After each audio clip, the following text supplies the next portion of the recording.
রাতের আঁধারে কেটে দেওয়া হলো কৃষকের রাবার বাগান। চাঞ্চল্যকর এই ঘটনা খোয়াই পূর্ব গনকি তাঁতি পাড়াতে।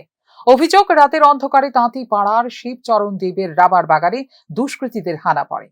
অজ্ঞাত পরিচয় দুষ্কৃতীরা বাগানের 30টি গাছ কেটে ধ্বংস করে দেয়।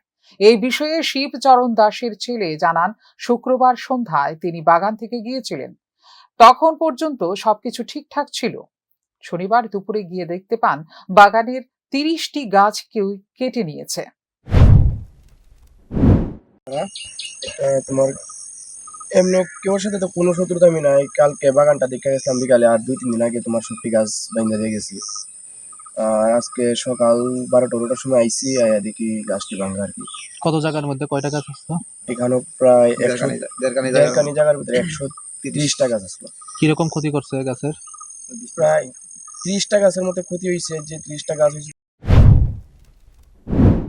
আকস্মিক এই ক্ষতির মুখে পড়ে ভেঙে পড়েছেন বাগানের মালিক পরিবার। তারা ভেবে উঠতে পারছেন না কারা ঠিক কী উদ্দেশ্যে তাদের এই ধরনের ক্ষতি করেছেন।